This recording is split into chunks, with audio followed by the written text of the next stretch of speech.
guddatee yeroo ofirra gattaa'e keessa jirra.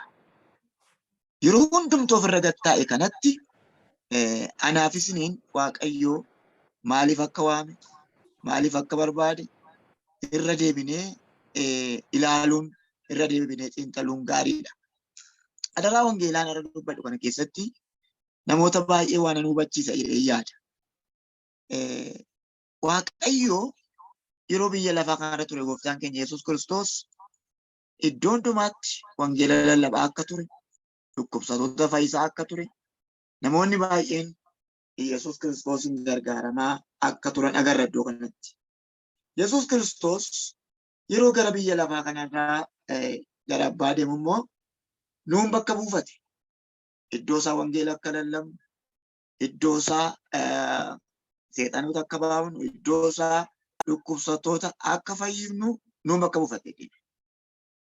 Egaa Yesuus Kiristoos nuun bakka buufate, nuti bakka buutuu Yesuus Kiristoos. Dur Yesuustu seexana baasa, amma nutu maqaa isaatiin baasa. Dur Yesuustu seexana fayyisa, amma immoo nutu maqaa isaatiin seexana Yesuustu seexana baasa, amma immoo nutu maqaa isaatiin seexana baasa. Egaa obboloota koo waa'een adaraa wangeelaa yeroo ammaa kana yeroo itti yaadamuu qabu, yeroo namni hunduu wangeela da'oo godhatee saamichatti gale, maqaa wal balleessuutti gale, wangeela mootummaa Waaqayyoo qisaasessuutti gale, cal jennee waa'ee wangeela kanaa taa'uun nurra hin jiraatu. Cal jennee rafuun nurra hin jiraatu. Hunduu ga'ee isaatiin karaa isa laallatuun wangeela lallabuu tura jiraata.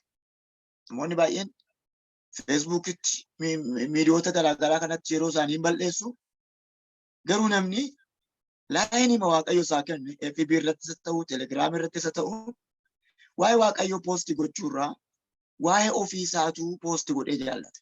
Waa'ee maalummaa isaa, waa'ee zinnaa isaa, waa'ee ittiin of beeksisuu, laayikii baay'ee argachuu, sheerii baay'ee argachuu yeroo kana keessa jiru namoonni baay'een. Yeroo akkasii keessa jiru. Isa seexanni ittiin fayyadamuudhaaf giruupii uume sanarratti nuuni wangeela yoo lallabne gatiin keenya fuuldura Waaqayyootti guddaadha. Har'a bareechaa dhaggeeffadhaa. Waan keessa koo guutee jiruu fi keessa koo madeesse tokkoon sheersinii godhee wajjiniin gatii itti baafna. Yesuus Kiristoos akka jedhe dubbate dubbii isaa keessatti toora fayyinaa yeroo lafa kaa'ee garaa keetiin yoo amante, afaan keetiin immoo yoo dubbatte hin fayyitaa jedhe. Kun ulaagaalee fayyinaati. Irra deebi'ee jechatti kana. Garaa keetiin yoo amante, afaan keetiin immoo isa amante kana yoo dhugaa baate hin fayyitaa jedhe. Laala. Namni tokko dhuga ba'umsa hin qabu yoo ta'e, Yesuusin dhugaa hin baane yoo ta'e, fayyina hin fayyine jechuudha. Lammaffaa, isin biyya lafaa kanarratti yoo na kaaddan, ani immoo abbaa koo fuulduratti isin ganaa'e. Isin asitti biyya lafaa kanarratti waa'ee koo yoo dhugaa baatan, ani immoo abbaa koo fuulduratti waa'ee keessan dhugaa isinii baa'e. Dhaggeeffadhaa. Isin asitti yoo dhugaa baatan, ani immoo abbaa koo fuulduratti waa'ee keessan dhugaa ba'a. Isin immoo asitti waa'ee koo yoo dubbachuu baattan, ani immoo abbaa koo fuulduratti waa'ee keessan dhugaa hin ba'u. Bareechaa dhaggeeffadhaa. Inni lammaffaa, balbala nama hundumaarraa dhiiga Yesuustu jira. Hundi keenya waa'ee dhiiga Yesuus dubbanna. Dhiigi Yesuus anaaf dhangala'ee isiniif dhangala'ee kan hin beektu. Dhiigi Yesuus naaf dhangala'ee siif dhangala'e erga ta'ee, balbala nama hundumaarra dhiiga Yesuustu jira yoo ta'e, dhiigi kun yoo ittiin hojjette si fayyisa. Yoo ittiin hojjechuu baatte immoo gumaadha. Dhiiga gumaati. Irra deebi'a. Yoo ittiin hojjettanii sin fayyisa. Yoo ittiin hojjettuu baattan garuu dhiiga gumaati. Har'a bara dhuma ishee dhumaa dhaloonni gatamee, dhaloonni garatti goru wal dhaalee abdii kutatee ofirra taa'u kanatti bara namoonni iddoo Waaqayyoo bu'an, namoonni Waaqayyoon salphisan, namoonni Waaqayyoon ganan, namoonni Waaqayyoon arrabsan kanatti aniif isin dhugaa ba'uutuu qabnu dhugaa ba'uu dhiifne, lallabuu nutuu nurra jiraatu lallabuu dhiifne, Yesuus Kiristoosin yoo maqaa isaa dhoksine innis guyyaa deebi'ee dhufu sanatti fuula abbaatti nutti akkuma nuti amma itti saalfanne kana Yesuusis yeroo deebi'ee dhufu dubara dhumaa sana fuula abbaatti nutti qaana. Amma ergaa tokko YouTube irratti qindeesseen jira. Gidduu kana bishiggi turree hadha xumurree Waaqayyootuun biyyootaa kadhadhu waa'ee magaalaa Ameerikaa natti himee ture. Waaqayyoo magaalaa Ameerikaa jedhamtu kana biyya Ameerikaa kana uumamaan walitti buusuuf yeroo xiqqoo tokko tafe. Bal'inaan YouTube irraa kaa'eera. Achirraadhaan argachuu dandeessu. Maaliif jedhee Waaqayyoon gaafadheen ture? Yaachiin wanti nu tokko sheersanii godha. Biyya guddoo biyya addunyaa irratti beekamtuu taate yeroo biyya kana fuudhuudhaaf bulchu pirezidaantiin biyyaa Joo Baayidenis duraas yeroo biyya kana adaraa fuudhu ilaaltaniitti yoo taatan macaafa qulqulluu qabanii kakatu. Macaafa qulqulluu qabanii kakatu. Biyya kana haala gaariidhaan geggeessu. Saba kana ija tokkoon ilaalu sagalee Waaqayyoo irraa harka ka'anii kakatu. Ameerikaa qofatu kakata. Ameerikaa qofti waan isheen macaafa kanaan kakattuu fi addunyaa irratti tokkoffaa wanta taateef biyya lafaa kanarraa immoo tokkoffaan macaafa qulqulluu qofa wanta ta'eef warra tokkoffaa kanaan kakata. Haa ta'u malee biyyattii dhalli namaa sarreetti heerumu, dhalli namaa harree fuudhu, dhalli namaa waldaa kiristaanaa keessa dhaabatee dhiiraaf dhiira wal fuusisu, durbaaf durba wal fuusisu. Akka jechuun isa Waaqayyo dubbatee dhiisanii yerootti Waaqayyoon salphisan jechuudha. Yerootti Waaqayyoon qaanessan jechuudha. Yeroo namni Waaqayyoon qaanessu waldaan kiristaanaa eessa dhaqxe? Agalgaa'uun eessa dhaqan? Biddeenaaf afaan qabatanii ta'an immoo hidhaa sodaa afaan qabatanii ta'an immoo maali? Baruma xiqqoo yeroo dheengadda dabarsine kana yeroo koronaa keessa hidhaa sodaa meeqatu wangeela lallabuu dhiisee manatti gale? Hidhaa sodaa waldaa kiristaanaa meeqatu cufame? Na hidhuu jechuudha. Amma akka jechuun rakkinni guddaan tokkotu dhufee namni dura dhaabatee wangeela lallabuu hin jiru jechuudha. Egaan bara biyyi lafaa kun waan hundumaa wal makaa wanti hundumtuu gadi bu'e kana keessa anaaf si maaliin keewwate laata? Maatiyos 9:36 warra bututan jedha. Wangeela dhaga'uu dadhabanii warra bututan, warra ofirra gatta'an, warra abdii kutatan. Isaan kanatti wangeelli hin lallabamne jedhe. Akka kan biraa akka jedha. An warra koolotaa karaarraa badaniifan dhufe. Dhugaa dhaga'uutu malanii dhugaa dhaga'uu dadhabanii fayyuutu irra jiranii fayyuu dadhabanii warra karaarraa badan warra bututan isaaniifan dhufe. Akka jechuun Yesuus Kiristoos adaraa kana eega nutti kenne bakka bu'aa kana eega nu godhate Yesuus hojii hundumaa nutti kennee deeme. Maqaa kootiin hojjedhaa deebi'ee dhufaa. Maqaa kootiin seexana baasaa. Maqaa kootiin dhukkubsattoota fayyisaa. Lafa wangeelli hin geenye wangeela ga'aa. Amma hin deebi'ee dhufutti immoo biyya kanayyuu lallabdanii waliin hin geessanii. Mootummaan koo akka ariifattuu barbaadan immoo wangeela lallabaa. Akka hin dafee dhufuu barbaadanii. Kana hundumaa ukkilinaa ulaagaalee ukkilinaatti nu kenname. Kana hundumaa bakka nu buufatee deeme Yesuus. Har'a garuu agalgaa'iin dhugaa dubbachuu dhiisee, amanaan dhugaa dubbachuu dhiisee, namni hunduu biyyaaf biyyaan yeroo wal nyaatu, agalgaa'iin waldaan yeroo wal nyaatu, yeroo wangeelli mootummaa Waaqayyoo itti rakasee adaraa wangeelaa itti gadi bu'e keessadha. Ishii jalqabaattas hin deebise. Dhiigi Yesuus inni nu dhangalee balbala hundumaa keenya irra jiru kun yoo ittiin hojjenne fayyina. Yoo ittiin hojjennuu baanne gumaadha. Dhiigi gumaa immoo gadheedha. Akka jechuun ati wangeela dhugaan baane taanaan dhiigi gumaa balbala kee irra ayyaa jira. Dhala keetti abaarsa dabarsa. Zarii keetti abaarsa dabarsa. Namoonni baay'een kan na aarsu kiristaanuma ta'uu isaanii iyyuu himuu kan hin barbaanne lakkoofsan qaban. Dhugaan ba'uu hin barbaadan. Yesuusin hin lallaban. Yesuusin hin faarfatan. Namoota rakkina faarfatan hedduu agartu. Namoota ikonomii guddinatti yookaan ikonomii qawwisiisa kireesii kana ol fuudhanii warra haasa'an kan agartan lakkoofsan qaban. Yesuusin garuu ol kaasanii kan dubbatan hin jiran. Feesbuukii adda addaa ilaaltan Kiristaanonni baay'een waa'ee Yesuus poostiin godhan, waa'ee bareedina isaanii, waa'ee jaalallee isaanii, waa'ee beekamtii isaanii, waa'een Yesuus Kiristoos hafeera. Amma namootuma Waaqayyoo fi namoota biyya lafaayyuu akka adda baafanu dhabnee jirra. Obboloota koo jaallannus jibbinus Yesuus Kiristoos deebi'ee hin dhufa. Hin turu Yesuus. Amma jedha sagalee Waaqayyoo muka hundumaarra qottoon keewwameera. Hidda muka hundumaarra qottoon keewwameera. Dhumni dhiyaateera. Jaallannus jibbinus guyyaan firdii tokko dhiyaateetti. Guyyaa firdii, guyyaa abidda bara baraaf guyyaa jireenya bara baraa nu fuuldura jirtu sana jannata idan bara baraa yookaan immoo iddoo Waaqayyo nuuf qopheesse keessatti of agarra immoo iddoo seexanichi bara dhumaa itti hidhame abidda bara baraa keessatti of agarra laata. Nama hundumaa kan baasu hojii isaati. Nama hundumaa kan milkeessu hojii isaati. Nama hundumaa kan gargaaru hojii isaati. Egaan har'a warri wangeela dhugaa ba'aa jirtan gammadaa. Isin fuuldura Waaqayyootti damoosa guddaa tokko qabdu. Yesuus isinitti hin saalfatu. Isinis Yesuus ittiin saalfanne, Yesuus isinis ittiin saalfatu. Warri miidiyaa adda addaa irratti Yesuus dhugaa baatan, warri karaarra dhaabbatanii tumamaa Yesuus Kiristoos dhugaa baatan, warri maatii namanni gidduu jiraatanii Yesuus dhugaa baatan, warri biiroo keessa jiraatanii Yesuus dhugaa baatan. Hin irraanfatinaa. Meendaan keessi furdateera ol Waaqa gubbaatti. Gatiin kee guddaadha. Namoonni garuu ammarraatti afaan qabatanii teessan dhiigi gumaa balbala kee irraa iyyaadha. Dhiigi kun abidda ta'e akkas hin gubnetti dhiigi si fayyisuu dhangala'e kun isa si du'e kana hin lallabne yoo taate dhugaa hin baane yoo taate tarii dhumarratti dhummin dhufa wanta ta'eef maal akka taatu hin beeku. Bareechana dhaggeeffadhaa.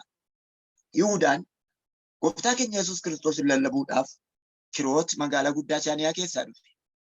Kiroot magaalaa guddoo Chaaniyaa keessaa gara gooftaa dhufe gooftaa fudhatu iyyuu malee Yihuudaan biyya inni bahee namni hin baane lafa inni ka'es namni hin kaane. Yihuudaan gaafa dhufu jaalalli Yesuus Kiristoos isa hin qabne jaalala birriitu isa qabe. Yihuudaan tarii birrii sana maaliif akka walitti qabe eenyuufuu ifaadha. Yihuudaan birrii walitti qabeen wangeela lallabee moo iddoo awwaalaa bitate. Yihuudaan birrii walitti qabeen ittiin of balleesse moo ittiin fayye hojjettan. Birriin Yihuudaan ittiin Yesuus hin gurgurre birrii 30 bara sana iddoo ittiin awwaala bitatan ture. Yihuudaan Yesuus irra birrii jaallate, Yesuus irra birrii mararsiifate iddoo awwaalaa bareedaa argate. Silaatu Yesuus Kiristoos hin lallabe iddoo jireenyaa bareedaa argate. Amma garuu iddoo awwaalaa bareedaa argate. Yihuudaan wangeela Luqaas keessatti olaaltan tajaajilaa cimaa, tajaajilaa beekamaa fi tajaajilaa seexana baaseedha. Yihuudaan yeroo lallabaa ba'e sana seexana akka bakakkaatti lafaanne. Yesuus Kiristoos kana dhugaa ba'eedha. Yesuus wangeela lallabdanii seexanni akka bakakkaatti lafa dha'e ittiin jedhe. Haaleluyyaa. Garuu ittiin jedhe. Seexanni lafa dha'uu kana miti afaan haaraa dubbachuu keessan miti maqaan keessan galmee jireenya bara baraa irratti caafamuusaa gammadaa ittiin jedhe. Yihuudaan utuu maqaan isaa hin caafamin wangeela lallabe. Har'as namoonni baay'een akkas waldaa kiristaanaa keessa jiru maqaan isaanii kan hin caafamne. Galmee Waaqayyoodha kan hin jiraanne. Agalgaayiidha. Yeroo darbe dubbadheen ture namni tokko gara wallisoo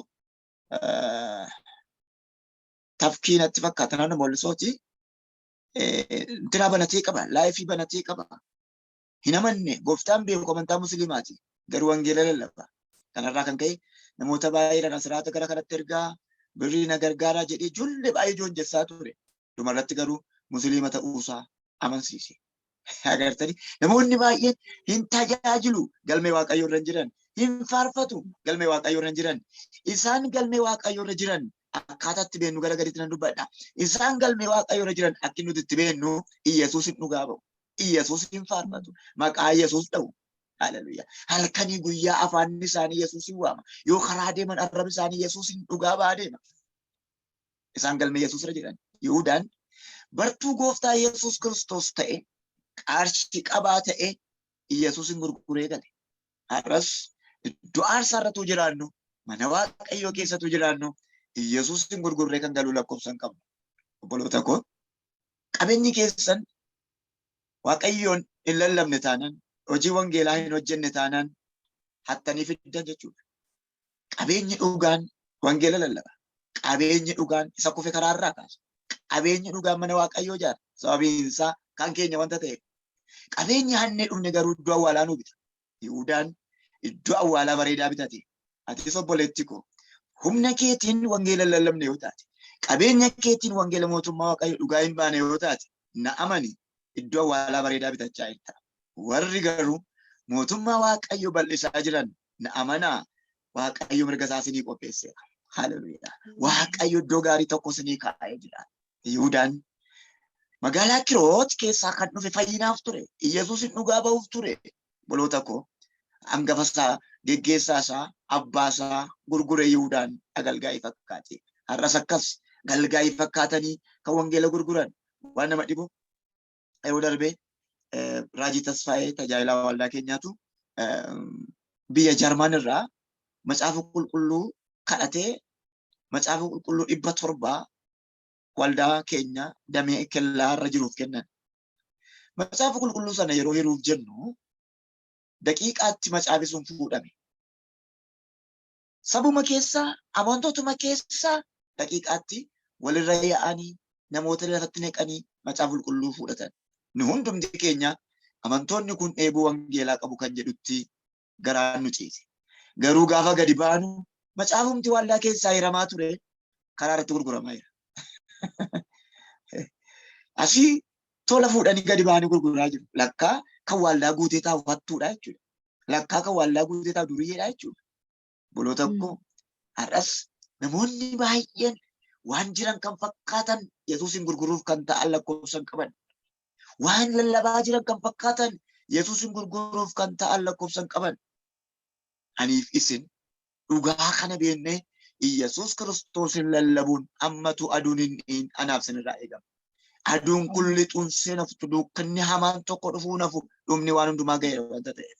Gaafa sana anaan dhugaa baatee taa'e yoo nuun jedhe nu gaafate abbaan maal taane laata? Wangeela Luqaas boqonnaa tokko irratti Luqaas Yohaannis Cuuphaan akka jedha lafa onaa keessa deemee wangeela mootummaa Waaqayyoo lallabaa ture dhaggeeffadhaa jedhe. Ani karaan qopheessa na booddeedhaan kan dhufu jira namichi tokko inni hafuuraan abiddaan isin cuuba. Inni cimaadha. Agartanii namni kun damma moggaa nyaachaa wangeela lallabaa jedha yookaan holqa dammaasa jenna jechuudha. Damma bookeen bara'aa dhagaa keessatti hojjette. Damma kanniisi bara'aa muka keessatti hojjette. Damma moggaa isa nyaataa wangeela lallabe. Makiinaan qabu, uffatan qabu, wayyaan qabu. Garuu Yesuus Kiristoosin dhugaa ba'a. Hin irraanfatinaa. Yesuus immoo harka namicha kanaatti dhufee cuubame. Agartanii akkaataa isaanitti wal beekan. Nama dhugaattiin jedhe Yesuus. Nama akka Yohaannis takkaa dubartiin deessee hin beekture Yesuus. Yesuustu waa'ee Yohaannisiin dhugaa ba'e. Nama akkasii takkaa dubartiin hin deenye. Kun nama dhugaadha. Ituutti hin tolin wangeela lallabe. Utuu hin mijatiniif wangeela lallabe. Agartaniittu gaafa cuuphaa sana akkas jedhee wangeela Luqaas boqonnaa 3 irratti ijoollee mar'ataa jedhe. Nama ifata namichi kun. Namaanis ijoollee mar'ataa jedha. Namaan akka jedhe ijoollee mar'ataa. Ijoollee boofaa kan wal idditan, kan wal nyaattan. Dheekkamsa dhufu jala akka ooltan eenyu isinitti hime. Abeete jajjabummaa namicha kana. Akka inni itti jal'oota ifatu agartanii boofa jedhee nama sirreesse. Aniif isin ituu nuun mijatti dhuguma wangeela lallabuu dandeenya. Yohaannis Faanikkoo gaafa qurxummii qulqulluu 153 qabatan erga kiyyoon guute booddee geetaa akkoo jedhani. Agartanii wangeela Yohaannis boqonnaa 21 lakkoofsa 4.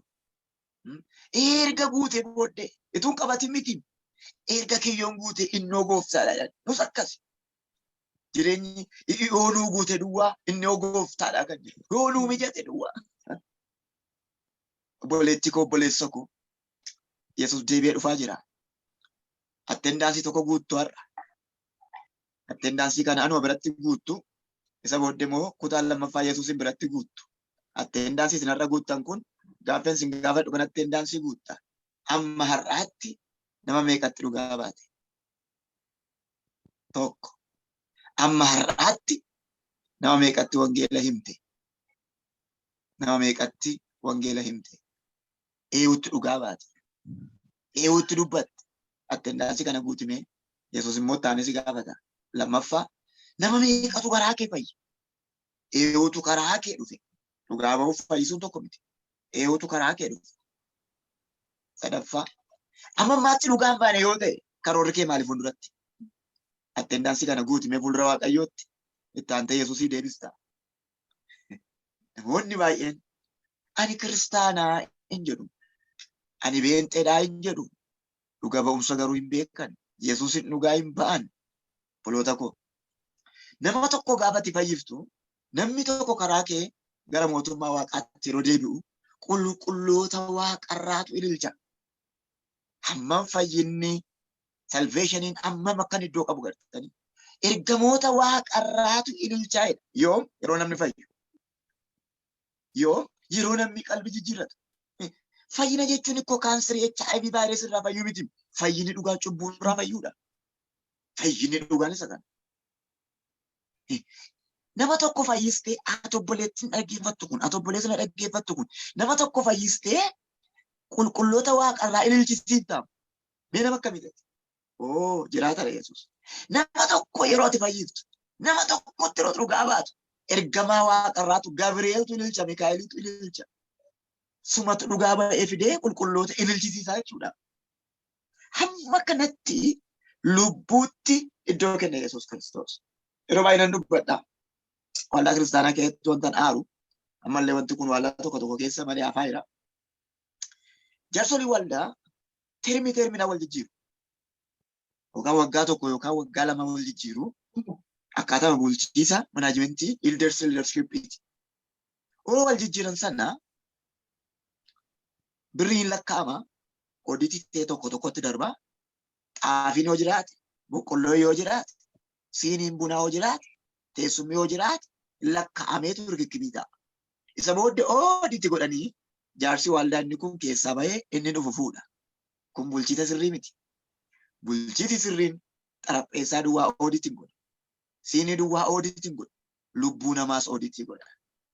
Lubbuun jiraates dhiise dhimma isaanii miti. Bara jaarsi waldaa sirrii waldaa geggeesse baratti birrii baay'een argame miti. Baratti teessumni baay'een argame miti.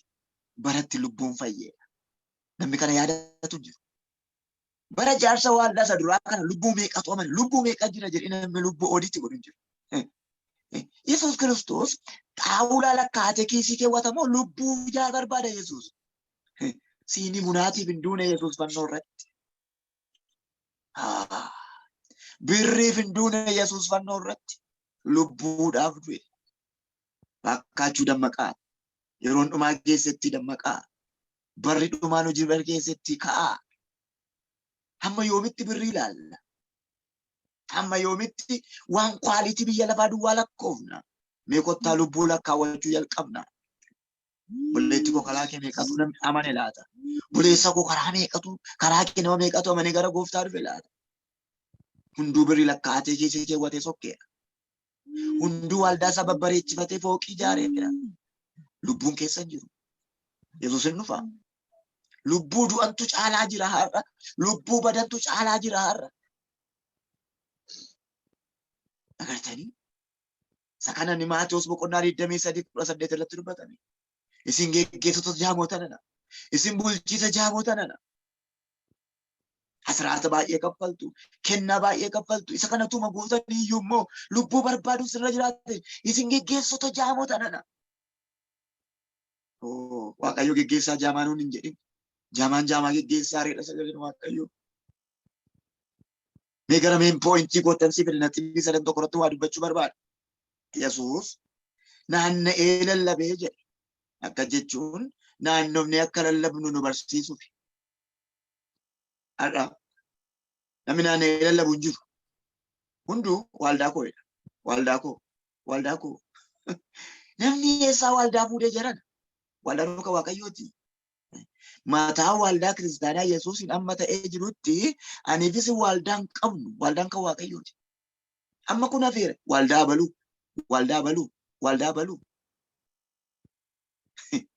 Wangeela naanna'ee lallabuun hafee namni tokko tootaalii waldaa tokko banataa, ishee marra taa'ee meendaa argataa, ishee marra taa'ee qacaramaa, lubbuun du'e dhimma isaa miti, hoolaan badde dhimma isaa miti, wanti hunduu warra rukutaadha.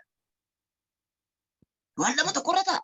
Bakka deemee wangeela dhugaa ba'uun hin jiru. Ishee badde barbaaduun hin jiru. Akka jedhe Hisqeel wayyoo hoolaa ishee cocoomtee qalattanii nyaattanii. Tokkuma coomsinee isuma elmina Asraata bareedaa isumarraa arganna. Qarshii bareedaa isumarraa arganna. Isuma coomsine isuma nyaachaa jirra. Isee huqqattuun hin badde. Akka jedhe gooftaa keenya Yesuus Kiristoos wangeela Luqaas boqonnaa 15 guutummaa isaa ilaalaa. Wangeela Luqaas boqonnaa 15 kana keessatti waa sadiitu badee jedha. Waa sadiitu badee jedha. Waan sadan badan kun wangeeluma Luqaas keessatti badan. Boqonnaa tokko kana keessa 15 kana keessatti sadan isaanii babbadan. Meetitu badee jedha. Namatu badee jedha. Hoolaatu badee jedha. Waa'ee meetii badeef waa'ee nama badee Yesuus baay'ee iddootti ilaalla. Waa'ee nama badee sana lama keessaa badee quxisuutu badee jedheetu waa'ee aanaafis isa quxisuu kanaa dubbatee namichi badee kun immoo quufee badee jedhee sababii baduu kaa'e. Quufee badee ga'ee koo naa kenni abbaa jedhee badee waan baay'ee miti warruma quuftetu badee jedhe. Isa lammaffaa waa'ee abboommii 10 kaasuu barbaade 10 keessaa tokko akka bade dubbachuu barbaade mana keessa badee manichi kosiidha mee ibsaa qabsiisaa mana haaraa hin argamaa rakkoon qabu kuni manuma keessa baddanii jirratuu jettanii 10 eegaa jirratuu jettanii homaa waan raawwanne jedheetu manuma keessa immoo baddanii kosiin mana keessan keessa jira mee mana qulqulleessaa jedhee gabaabsee maasa'e. Hoolattii badde garuu fookasii iddoo guddaatti kenne. Moggaa dhaabadde jedhe. Moggaa dhaabadde. Hoolaa 100 keessaa hoolaa isheen tokkitti kun maaliif moggaa dhaabatte laata? Nama jaallatu dhibe moo? Maaliif moggaa ka'an? Qomoodhaan moggaa ka'an immoo bifan qabdu moo iyyeettidha? Moggaa dhaabaddeedha. Moggaa caafisa jechuudha. Gara caafitii badde. Maaliif gidduudhaaf dhani moggaa ishee ka'an? Har'a dhaggeeffadhaa. Nuti agalgaa wananarraa jalqabi. Nama baay'ee moggaatti baafne cubbuu ishee ilaalle, hir'ina ishee ilaalle, looga ishee ilaalle, malkii ishee ilaalle nama baay'ee waldaa keenya keessaa moggaatti baafne isa babbareedaa ofitti taansine. Moggaa gaafa jiraattu hin badde jedha. Hin badde. 99 warri kwaalitii qaban achuma jiru. Akka jedhe Yesuus anatu barbaada ishee kana. Obboloota koo akkamitti tuunaan hafisiin teenyu dhaqee barbaadee gurmuu isaarra keewwatee yookaan gadeetti irra keewwatee fidee dhufa laata? Maal nutti farachiisuuf? Har'a kan cabee bade lakkoofsan qabu. Kan salphatee bade lakkoofsan qabu. Miidiyaa adda addaa yoo ilaaltan namoonni baay'een gara fayyinaa waan dhufan fakkaatu. Ituu ijisii banamee jiruunfatti mul'ata gartee garuu waldaa keessaa kan gadi yaa'aa lakkoofsan qabu. Anatti gufatee sitti gufatee. Sagalee Waaqayyoo maal jedha? Nama tokko gufachiise dhagaan daakuu morma isaatti hidhamee tuujjuba galaanaa keessaa bu'eedha. Wanta tokkoon gaaffisnitti uumame. Du'a erga ta'e maaliif dhagaatti? Eega bishaan buusee numa du'a ooti bishaan buufneen dhiifnu yaaddanii beektu laata? Dhagaa daakuu mormatti hiitanii nama gufachiise bishaan keessa gadi buustu jedhe. Dhagaatti hiitanii mormatti hiitanii. Nama bishaan buufnaan numa du'a. Dhagaatti dhuun maaliif barbaachisiise? Akka jechuun hillikii ga'ee Waaqayyotti hin qabate. Haaloo akka jechuun bishaan yeroo nama nyaatu namni duunaan reeffa isaa bajjiitti baasee gata. Nama gufachiiftee reeffi ishee akka hin argamnetti jechuudha. Reeffi ishee akka hin argamnetti dhagaattidhaa bishaan keessa gadi buusaa. Akka isin sochoonetti bishaan jalatti akka tottortuutti jechuudha. Hamma kana Waaqayyo garaa jabaate. Nama lubbuu tokko gufachiise kun. Nama 2 gufachiise hoo. Egaan har'a wangeelli dhugaa lallabamaa jira. Faarfannaa dhugaan faarfatamaa jira. Hunduu yoo faarfannaa ilaaltan ittiin falmuu kootu hin ta'in aadaa isaa beeksifachuuf namni hunduu faarfannaa hojjechaa jira. Oromummaa isaa beeksifachuuf, shawwummaa isaa beeksifachuuf, wallaggummaa isaa beeksifachuuf, amaarummaa isaa beeksifachuuf hunduu aadaa isaa keessa galee ragada isaatti wayyaa aadaa isaaf lagarra naanna'ee dibbeetume faarfachaa jira. Kun aadaa isaa beeksifachuuf godhe moo lubbuu argachuuf godhe Waaqa beeku? Waan beeknu hin qabu. Okay? Namoonni adda addaa konfiraansii adda addaa irra naannofne wangeela tajaajilu. Tiraanspoortii ittiin argachuuf moo lubbuu fayyisuuf? Tu tiraanspoortii hin argannu taanee nan dhaalaati. Hin arga Waaqayyo. Ani nan beekaa. naannoo Shawaa Kaabaatti fakkaata, naannoo Jalduu, naannoo Kooluu, Qabbanaa Adduu jedhamu waldaa Biraana Kiristoos agalgaa'ii tokko wajjin dhannee tiraanspoortii nuu kennan waldichi. Waldaan Biraana Kiristoos naannoo Kooluu jirtu Qabbanaa Adduu jedhamu waldaan baay'ee jaalladhuudha. Waldaa yeroo ja'a dhaqeedha. Faarfataan na wajjin dhaqee tokko garuu tiraanspoortii isaan nuu laatan sana eega lakkaa'atee raawwate booddee harka dachaafate maali jenna nan rukutaa jaarsolitti kanaa tiraanspoortii kanuma naalaatti nan rukutaa jedhe. Hin rukutini kan koos fudhadhuun jedheen kan koos fudhatee lakkaawwatee keewwate yoo maqaa dhahee Paaster Waattolaa beekaa. Kan koos fudhatee poostaa koos kutee eega wallachuu lakkaawwate booddee ammas hin ta'uu naan jedhe. Kanan fudhadhu nan rukutaa jedhe. Cheekiin qabadhee jiraan cheekii 2,000 caafee kenneef itti dabalachuudha. Amma hin ta'a.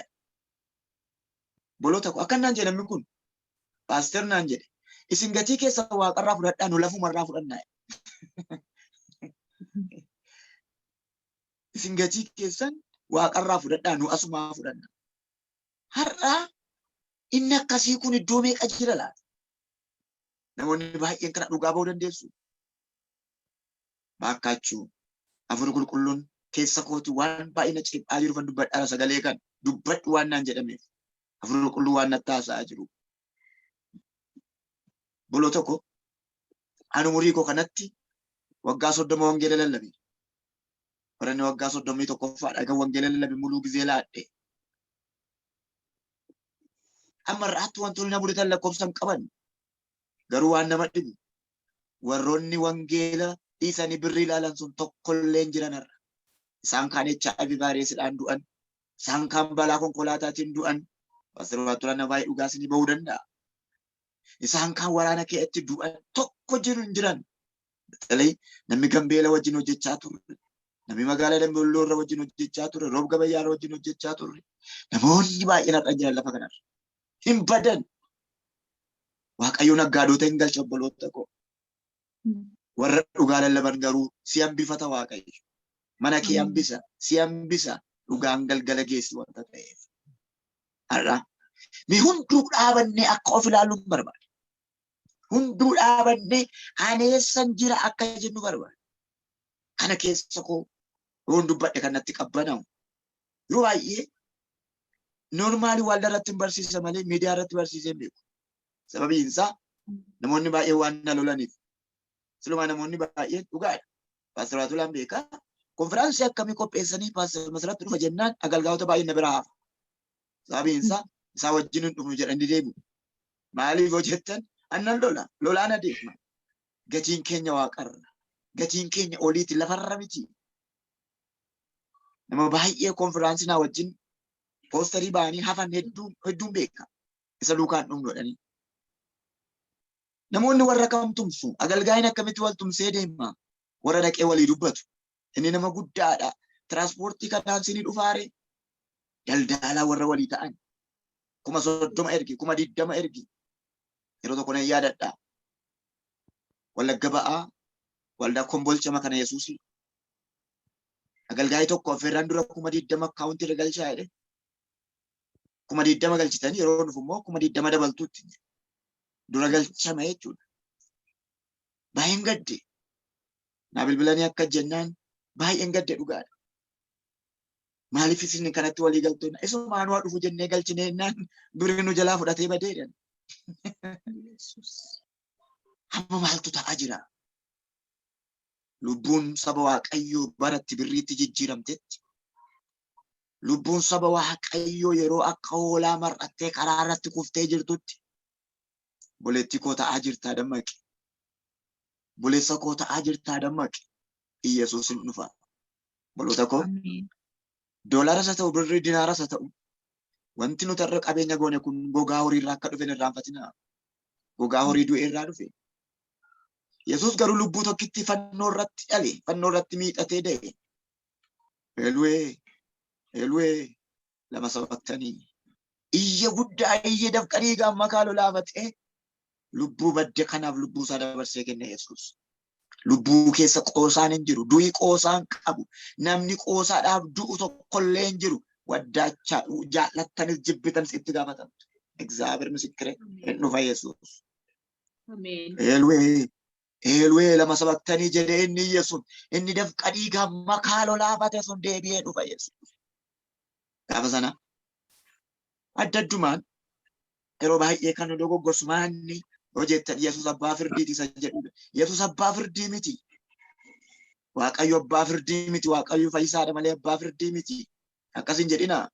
Isa akkasin fuutan hin beeku macaafa keessaa barbaada Yesuus abbaa firdiiti kan jedhu kan. Namatti kan farachiisu hojii isaati. Yesuusitti hin faradu.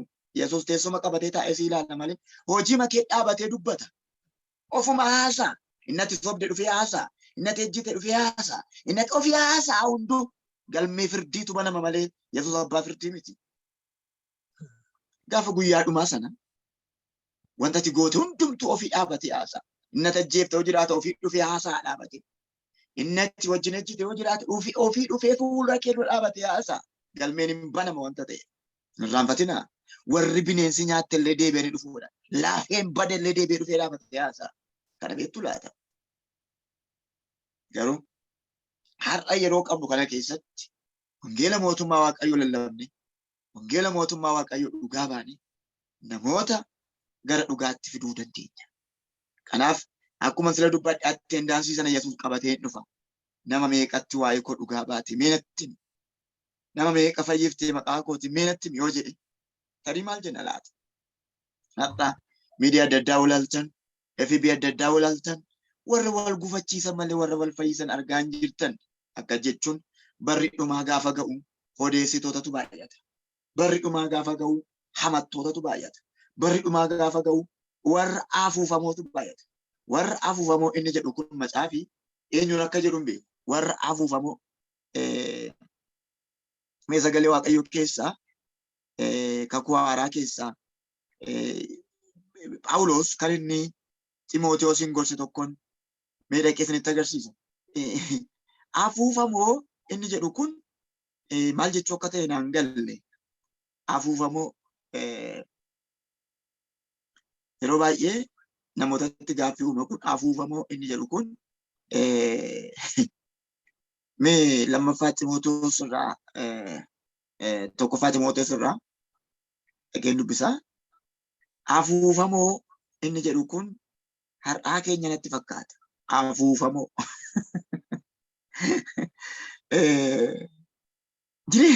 Namni jireenya isaa keessatti afuufamaadha jechuun anatu jira, anatu akkasii, anatu kana abeet yaa nama. Wanti inni dubbatin hin jiru. An kanan goone lammaffaa Ximootewoos boqonnaa 3 lakkoo 1 kaasee nan dubbisa. Lammaffaa Ximootewoos boqonnaa 3 1 kaasee dubbisa. Dhaggeeffadhaa. Guyyoota gara dhumaatti yeroo sodaachisaan akka dhufu hubadhu. Dadambisuun. Guyyoota gara dhumaatti yeroo sodaachisaan akka dhufu hubadhu. Namoonni baay'een warra ofittoo, sassatoo, of jajoo, afuufamoo, arrabsotiiwwan warra abboota isaanii fi haadhota isaaniif hin abboomamne agartanii.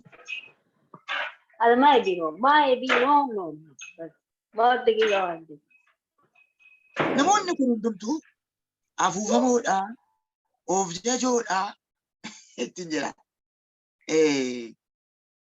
Lakkoofsa 3 lammaffaa Ximootewoos 3 warra jaalala of keessaa hin qabaanne, warra araaran jaallan, warra maqaa namaa bal'eessan, warra of hin qabne, warra namatti hin madaqne, warra waan gaarii jibban, warra dabarsanii nama kennan, warra eeggannaa hin qabaanne, warra of arguu dadhabuudhaaf of bobbokoksan, Waaqayyoo jaallachuu caalaa warra waan isaan gammachiisu jaallatan ta'uuf jiru. Waaqayyo nu gargaaru. Lakkoofsa 6 isaan keessaa kaan mana namaa lixanii dubartoota dadhaboo warra cubbuu irra tuulame kajeellaa garaa isaaniitiin asii achi oofanii hin wallaalchisu. Dubartoonni kun yeroo hundumaa hin baru garuu dhugaa beekuu bira matumaa hin ga'an ga'uus hin danda'an. Akka Yaaneesii fi Yebres Museedhaan morman jarreen sammuun isaanii bade. Karaa amantii isaanii qoramanii hin ilaalamin kunis akkasuma dhugaadhaan hin mormu. Agartanii? Bara Museen ka'e kanatti morman warra sammuun bade. Har'as dhugaa kan hin jaallan warra sammuun bade. Obboleessa kana matan, obboleetti kana matan. Fayyuu walii irratti gatii kan hin baafne, wal hamachuu irratti gatii kan baasan. Isheen cubbuu qabdi, inni cubbuu qaba, inni akka godhe. Fayyisuu irra ajjeesuu kan filatan. Qaawwaa obboleessa isaanii dabarsanii namatti kan himan. Yesuus nama gargaara. Hirrina obboleessa isaa dabarsee namatti kan himu. Inni akkasii, inni akkasii, inni akkasii kan himu. Warra sammuun rakkina godhate jedhee kaa'udha. Warra mataan miidhame, warra wangeela dhugaan baane, warra dabarsanii nama kennan jedhe.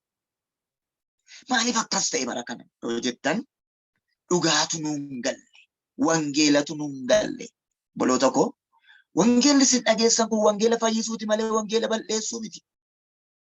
Haadha garuu wanti hundumtu warra kutee yeroo jiru kanatti garatti gortu yeroo waaldaa wal dhaalte kanatti tarii Waaqayyo haftee qabaa laata?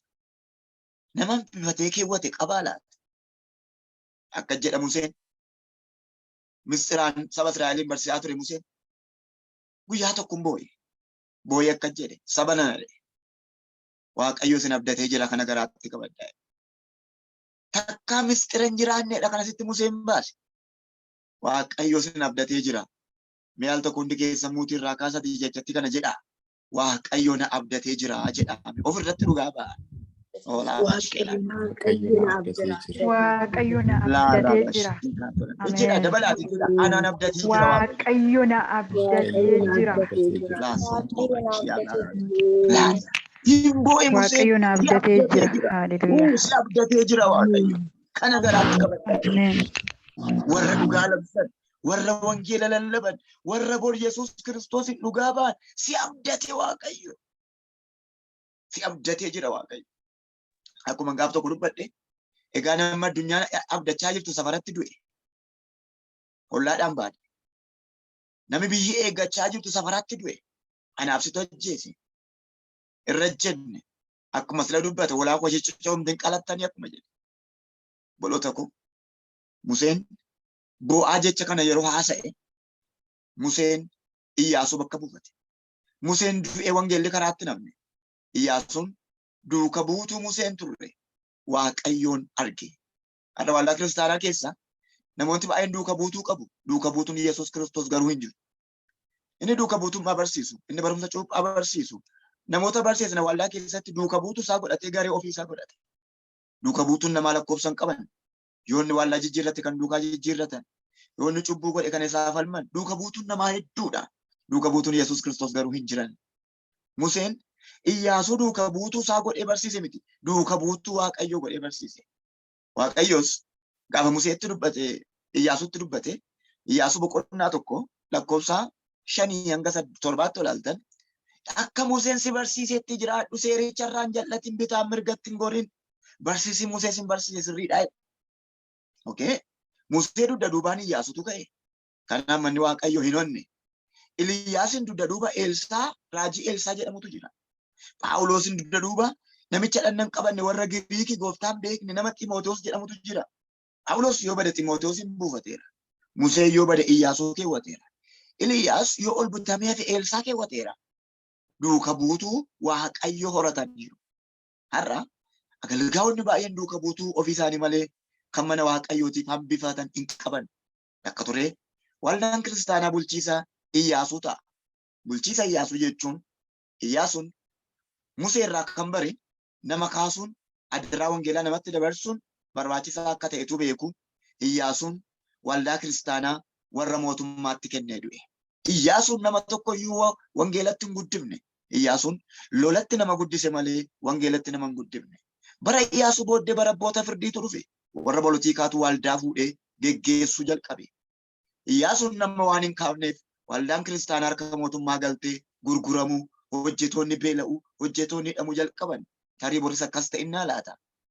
Egaa waldaan kan namaa taate, egaa wanti hunduu bade, egaa dhugaan bade, bor maaltu ta'inna laata. Seexanni Iyyaasuutti lola baay'ise. Achiin lola dhufa, asiin lola dhufa. Iyyaasuun koo sa'aatii 24 daqiiqaa 45 sekondii 15 aduu dhaabee lola lole. Iyyaasuun amantiin inni qabu hamma aduun dhaabattutti itu amantii kana gara dhaloota guddisuutti deebise, gara luboota guddisuutti deebise. Akkam jettanii yaaddu? Amantiin aduu dhaabu kun lola irratti, tajaajila irratti akkam ta'a, ayyaana irratti akkam ta'a jettanii yaaddu? Iyyaasuun gaaf tokko aare. Waaqayyo biyyatti laannaan jecha kaabadde. Anaaf manni koo Waaqayyo waaqessina. Iyyaasuun abdii kutatee akka jedhe jecha kana. Iyyaasuun ikkoo anaaf manni koo waaqessina jechuun bakka biyya kana hin dandeenye ani nan dhiisa mana koonsee irra addaadha. Iyyaasuu dhumarratti garuu 14:20 irratti maal jedhaa? Iyyaasuun ala dhaabate wanti Waaqoo saba isaatti dubbate hunduun raawwatame tokkoyyuu namne. Eega tokkoyyuu namne ta'e maaliif dhalootaan guddifne yoo jettan lolattutti baay'ate. Har'as seexanni akkati dhalootaan guddifne yeroo barbaadu, akkati wangeela lallabne yeroo barbaadu lola sitti baay'isa. Nama sirratti kaasa, nama si amachiisa. Lola seexanaa laaltee wangeela dhugaa bahuu yeroo itti dadhabdu dhufa jechuudha. Iyyaasuun wangeela lallabuudhaaf nama dibameedha. Nama koo yeroo Museen gaararra jiru gaarichi jala naanna'ee Museedhaaf gaardii ta'e lubbuudhaaf yoo ta'e illee kaasa aarsaa kaffalee nama horii bineensa gaaricharraa eegaa ture. Akka jechuun Iyyaasuun goota amantiiti. Garuu lolli itti baay'atee wangeela lallabuu sarraanfachiisee lola dhufe. Iyyaasuun lolaan deebisee dhumarratti gaafa duwwaaldaa kiristaanaa abbootii amantaatti kennee du'e. Har'as akkas ta'aa jira. Tarii dhummi waldaa kiristaanaa kun mootummaan dhaalinaa laata? Amma yoo ilaaltan miidiyaa adda addaa nama tokkicha lallaba. Miidiyaa irraa kan agartan nama tokko boris nama tokko maal nama tokko kaafate Waaqayyo. Walirkaa fuudhanii lallabuun hin jiru. Walirkaa fuudhanii kadhachuun hin jiru. Okee namichi gaafa du'e maaltu ta'a? Mootummaa dhaalamoo waldicha. Oloo tokko wanti sirreessinu baay'een utuu jiru afaan qabannee kan teenye lakkoofsan qabaana. Waan tokko isinitti himanne yuutuubii birriidhaan hin bantu yoo birriitti argatte malee. Feesbuukii birriidhaan hin bantu yoo birriitti argatte malee. Mee waanuma sii kenname wangeela lallabi, wangeela dhugaa bahi, sirreessi nama, sirreessi dhaloota yoo akka goote Yesuus gatii kee harkatti sii baatee dhufa. Kutaa lammaffaa hamma hin danda'u gabaabsee isinitti dubbadha. Isa dhumaa irratti Waaqayyo anarraas ta'e isinirraas waan abdii dhabee jiru fakkaata.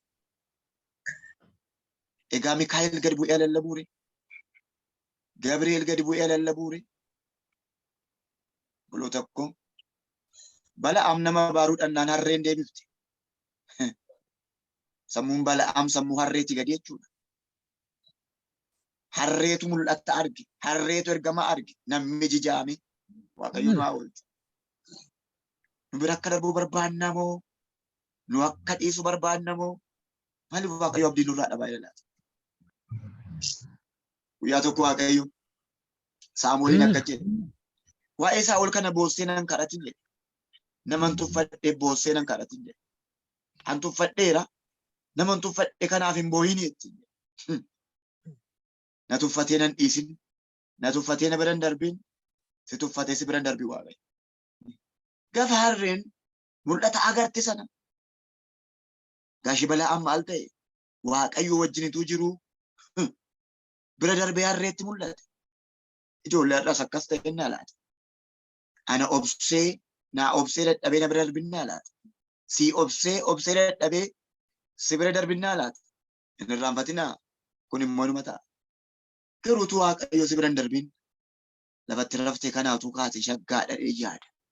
Lafatti raftee kanaatu dammaxxee bareeda jedhee yaada. Sababiinsaa ammayyuu aduun sitti hin dhiine, iyyin dhaanqoo lammaffaa sirratti hin dhaga'amne, alaarmiin bara dhumaan dhaga'amne carraa qabda. Akka jedhe namichi tokko fannoo irratti cubbamaatu ammuma fayyee ammuma Yesuus wajjin mootummaa Waaqatti gala. Tarri carraan akkinaa sii dhufinne alaata. Fayyinni akka tasaa kun sii dhufinne alaata. Ammuma fayyee ammuma qalbii jijjiirrate ammuma mootummaa Waaqayyootti galee. Tarii namni hojii guddaa hojjete Yesuusin dhugaa bahe akka jedhe namichi sun fannoo irraa nu hojii keenyaaf nutti faradame inni qajeelaadha jedhe Yesuusin dhugaa bahe. Waa ammuma dhugaa bahe ammuma amane ammuma mootummaa Waaqatti gale. Akkas ta'e inni alaata. Mee kottaa ituu Yesuus Kiristoos nu biran darbin utuu Yesuus Kiristoos nurraan fagaatiin, utuu Yesuus Kiristoos nu bira darbee hin sokkin, garaan isaa nutti hin jabaatiin, gara amantii kanatti adeeminu. Yesuus Kiristoosin dhugaa baanu. Mee waa'ee ofii keessanii baay'ee dhugaa ba'uu dhiisaa. Mee waa'ee eenyummaa keessanii, bareedina keessanii dhugaa ba'uu dhiisaa. Namoonni baay'een Feesbuukii yoo banatan abeet footoon isaanii isa gaggaarii jira. Takka achi galagalanii, takka galagalanii. Maali namatu xiyyiitiidhaan si rukutaa achi galagaltiin jedhamu. Achi galagaltee galagalu.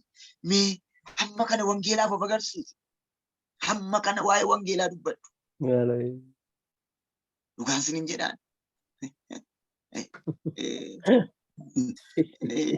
Yesuus Kiristoos ikkoo waan nuu kenne kan hundumaan akka nu wangeela lallabnuuf. Afaan inni sii kenna, beekamtii inni sii kenna, jaalalli inni sii kenna. Kun hunduu akka ati wangeela dhugaa baatu. Garuu namni isa dhiisee yeroo kana wanti hunduu agarsiisa ta'e, wanti hunduu agarsiisa. Gooftaan nu gargaaru. Hunduu agarsiisa. Wanti hundumtuu yeroo warri rukute kanatti, wanti hunduu yeroo mataa miila dhabe kanatti, akkuma jara bira darbee, bira isaa darbuu laata Yesuus. Akkuma jara dhiisee tuffate, si'a tuffatu laata Yesuus. Waaqayyo akkasiin jedha. Lafti ammayyuu siif bariidha jedha. Kanaaf Phaawulos akka jedhe, wangeela lallabuu yoon baadhee anaaf wayyoo. Mee namni hunduu al tokko mootii irraa kafadhaatii, jechatti kana jedhaatii, ofitti farachiisa darbaa. Yookaan ittiin fayyitu, yookaan ofitti farachiistu. Harka keessan ol fuudhaatii, wangeela yoo lallabuu baadhe jedha.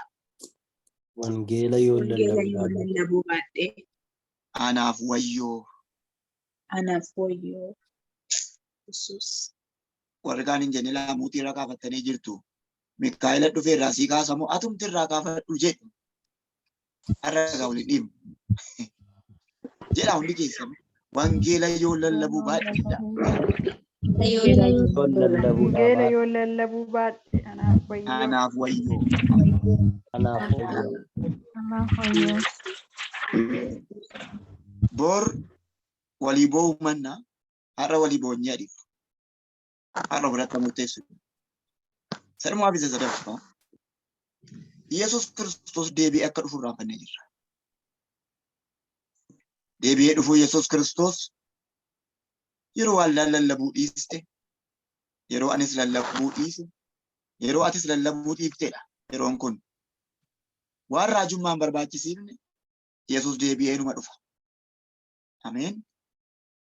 Garuu maal hammanna laata? Yaadattoo taatan laayif irratti barsiiseen ture. Wangeela Yohaannis boqonnaa 15 lakkoofsa 2 irratti dameedhuma natti jiru muraa'edha Yesuus Kiristoos. Isuma natti jiru muraa'e. Anumatti jira garuu nan muraa'e. Faarfataa jira nan muraa'e. Lallabaa jira nan muraa'e. Anumatti jiraa'e nan muraa'e. Maal yoo jettan wangeela Yohaannis 15 lakkoofsa 2 paasterii argatte naa dubbisime. Garaa nama nyaata dubbiin kun muki itu manarra jiru ija godhanne muramaa jiraataadha Yesuus Kiristoos. Anuma wajjinutu jiru. Argattee paaster? Anuma wajjinutu jiru. Agartanii?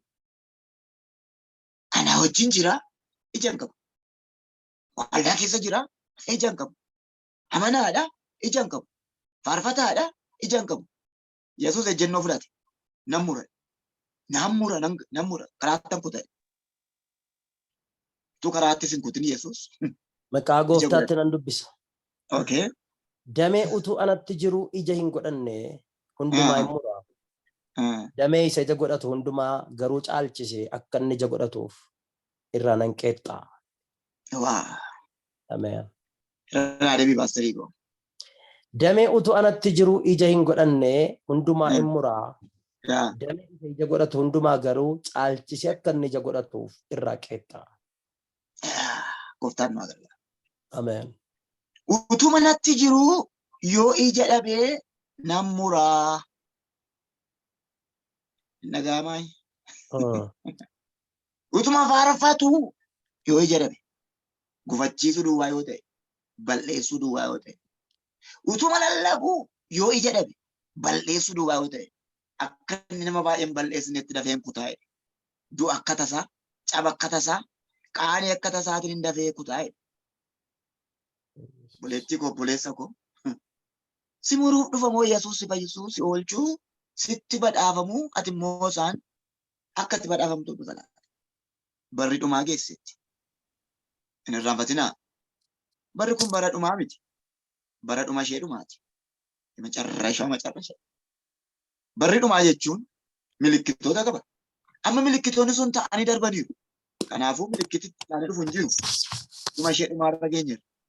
Dhuma ishee dhumaa jechuun alaarmii ishee dhumaa, dubbii ishee dhumaa, sagalee ishee dhumaa jechuudha. Egaan bara dhuma ishee dhumaa kana yeroo Yesuus Kiristoos deebi'ee dhufu jedhu kanatti maal goonee itti badhaafamna laata? Maal goonee itti ulfaanna laata? Maal goonee itti faarfatamna laata? Akka jedhe Yesuus fakkeenya yeroo dubbatu namicha tokkotu tuma balbalaa namaarra taa'ee Alaazaar jedhamu tokko saree wajjin firfaarii nyaatuu du'ee jedhe. Sooressichis hin du'ee. Yeroo ga'u garuu sooressicha abidda bara baraa keessatti Yesuusin immoo iddoo qajeelaaf iddoo gaariitti argamee. Namicha abidda bara baraa keessa jiru sun iyyee akka jedhe maaloo abbaa koo Abrahaam bukkee kee kan jiru sun namicha balbala koo dura taa'aa ture miti. Namicha miidhe miti. Namicha hin cabse miti. Namicha saree wajjin biddeena kennaafi ture miti. Amma inni iddoo gaarii jira. Ani iddoo gaarii hin jiru. Maaloo qubasaa fiixee qubasaa bishaan cuubee afaan kootti na haa buusu as naa ergeedha. Inni immoo akka jedheen jedhe siif isa gudduu bowwaa guddaatu jira. Ati bara lafarra jiraattu qannoo gaarii goote waan gaarii gootetti gammadde kun immoo wangeelaaf jedhee dhugaaf jedhee rakkina isaa baatee balbala namaa taa'eetu kadhatu dhugaatti walii galee. Akkanattiin jedhe maaloo eega akkas ta'e obbolaa baay'een qaba dhaqeen itti madhee dhufa al tokko naa eeyyame shawwadee baduufi. Yesuus akkasittiin jedhe lakkii isaan raajota qabu itti mamaa jira. Dubbiin akka sarseetti maaru kun akkasinitti hin farachiifne. Yesuus Kiristoos deebi'ee dhufa. Gela mootummaa Waaqayyoo haa lallabnu. Birrii raajaa keessan kaasaa. Warri birrii qabdan birriidhaan. Warri humna qabdan humna keessaniin. Warri beekumsa qabdan beekumsa keessanii wangeela lallabaa. Dhalataan dhumaa jira. Dhalataan dhumaa jira. Dhugaan sinin jedha. Dhalataan dhumaa jira. As magaalaa Finfinnee nu keessa jiraannu kana keessatti namni wal gurguruu jalqabeera. Ijoollee xixinnoo, ijoollee xobbee, ijoollee waggaa 14-15 haadhaaf abbaa jalaa fudhanii booleetti kan gurguraa jiran. Miidiyaadhaan kan darbaa jiru. Hosaayinaa irraa tuuqqabanii fidanii dheengadda nama meeqa akka qabame argaa jirtu. Eessatti akka namni dhaqaa jiru hin beennu. Maal akka dhalataan ta'aa jiru hin beennu. Hin qalu ta'ee hin beennu. Waaqayyo beeku. Tu'aniif ati jirru dhugaa dubbachuu dadhabne, wangeela himuu dadhabne, yerootti dhalataan dhumaa jiru, yerootti namni dhumaa jiru keessa jirra. Inni lammaffaa sobdoonni fi hattoonni yerootti argatan, yerootti wangeelli mootummaa Waaqayyoo qisaasa'ee arrabsame keessa jirra. Adaraan jedha. Wangeela lallabnu, wangeela dhugaa baanuun jedha. Eebbifamaa Waaqos na eebbisuu. An Paaster Masarat Dhaabaati. Gaaffii yoo qabaattan gaaffii itti fufne. Yoo gaaffiin hin jiru ta'ee Paaster Waattolaarraa yaada dabalannee gara kadhannaadhaan. Gooftaan guddaa sana eebbisu. Eebbifamaa. Yaadni Waaqayyoo kanuma caala isiniif haa baay'atu. Sagalee kanatti akka jiran gooftaan nu haa gargaaru. Obboloonni al tokkoof mootii keessan irraa kaasaatti Waaqayyoon nama Waaqayyoo eebbisa. Gooftaan hunda keessan haa eebbisu. Waaqayyo sin haa eebbisu Paaster baay'ee ayyaanni isin haa Waaqayyo si baay'atu. eebbisu Paaster. Waaqayyo sin haa eebbisu. Waaqayyo sin haa eebbisu baruuf jireenya keessan haa eebbisu. Waadeemaa ayyaanni Waaqayyo kanuma caala isiniif haa baay'atu. Waaqayyo sin haa eebbisu. Eebbifame Paaster. Waaqayyo bara kee eebbisu. Waaqayyo sin haa eebbisu jireenya keessan haa eebbisu.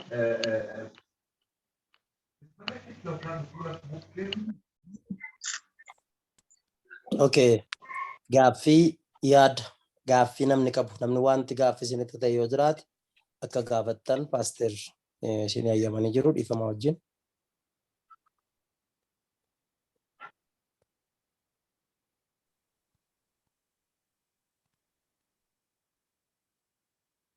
Gaaffiin hin jiru ta'e Pastor itti fufi.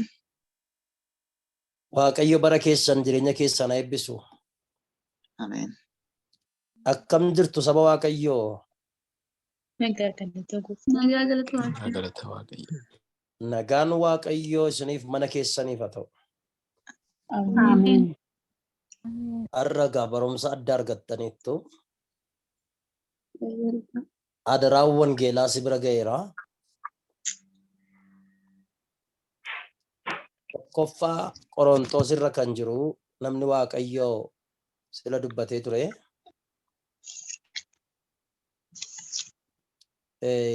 Yoo ani wangeela lallabuudhaa baadhee anaaf wayyoo jedhe Phaawulos.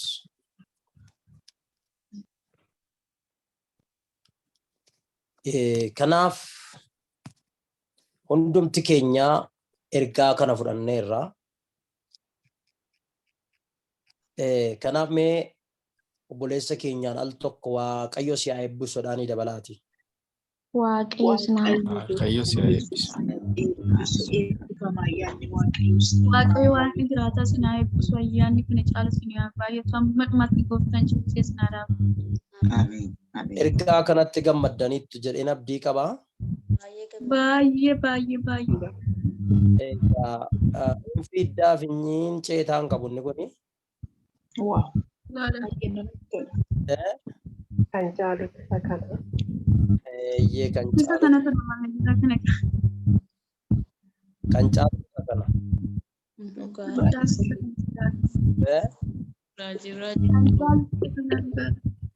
Waaqayyo natti dubbateera jedhame. Jedhaa dabalaati. Ameen. Hojii ergamootaa boqonnaa 26 lakkoofsi 16 akka jedha. Ergaa keeti. Amma garuu kai. Namni tokko ameen jedhu. Ameen. Mootii irraa kaafadhaa hundi keessan. Namni na dhaga'aa jiru. Amma garuu kai. Ameen. Miilla keetiin naabadhu. Ameen. Anaaf hojjeta akka taatuuf si kaasuudhaafan sitti mul'adhe. Ameen. Waan argiteef waan sitti mul'achuuf jiru dhuga baatu hin taata. Ameen. Ergaa inni jiru kun. Aneeyooti maaloo? Waaqayyo akka jedha. Amma garuu kai. Miilla keetiin dhaabadhu. Anaaf hojjetaa akka taatuuf si kaasuufan sitti mul'adhe. Waan argiteef waan sitti mul'achaa jiruuf dhuga baatu hin taata. Warra ani itti si erguuf jiru hundumaatti saba Waaqayyoo kanatti saba warra kaanittis haalelooyaa. Waaqayyo nama tokko ergaa ergachuu barbaada. Namni Waaqayyoof dhaqu. Namni Waaqayyoof ergamuu danda'u. Haaloo namni dandeessu mootii irraa kaafadhu ana dhikaa dafee. Alaadaa kaaba. Ilaa Waaqayyo akka jedhe amma garuu kai. Miilla keetiin immoo maal ta'e? Dhaabadhu.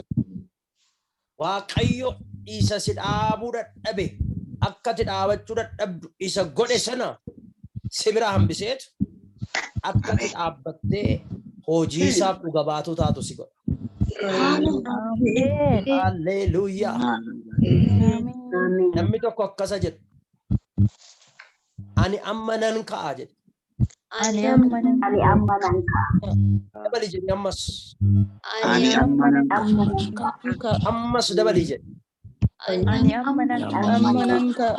Haalleluuyaa. Hisqeel boqonnaa 2 lakkoofsi 1 akka jedha. Inni yommus yommuu caanamaa ati miilla keetiin dhaabadhu ani sittan dubbadhaa naan jedheedha. Haalleluuyaa. Yesus Kiristoos gooftaadha. Amma gaa Waaqayyo nama tokko ergaa ergachuu barbaada. Ameen. Adaraan wangeelaa si bira ga'ee hin dhaabbatin. Adaraan wangeelaa si bira ga'ee hin dhaabbatin. Adaraan wangeelaa si bira ga'ee hin dhaabbatin. Hojii ergamootaa 22:15 akkas jedha. Waan argiteef waan dhageesse hundumaa namoota hundumaatti ni himta. Isaafis dhuga baatu hin taata. Maal? Waan dhageesseef waan argite. Waaqayyo ija kee banuu barbaada. Waaqayyo gurra kee banuu barbaada. Waaqayyo nama iji isaa jaamaaf nama gurri isaa duudhaan ergatu. Ija kee banee gurra kee banee si ergata Waaqayyo. Harka kee ol qabi. Nama arguu hin dandeenye suuqitti argachuu dandeessu isin?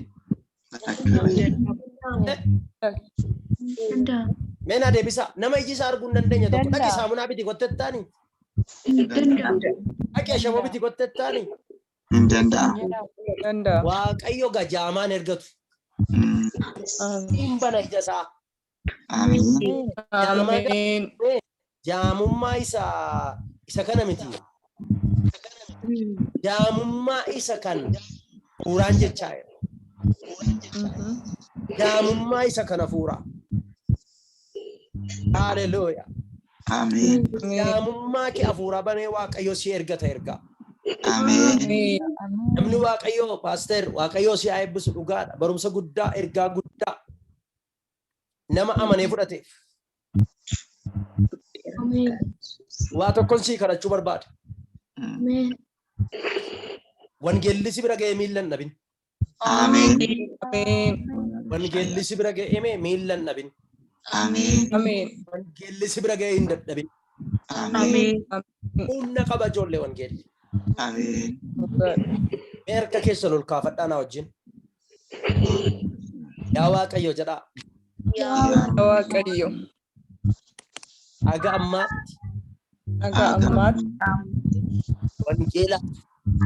wangeelaaf miilla ta'uu dadhabuu koof ifa manaa godhe. Har'aa kaasee adaraa wangeelaa na bira ga'e. Ittiin qoosu lubbuu baay'eedhaaf fayyina akka ta'utti.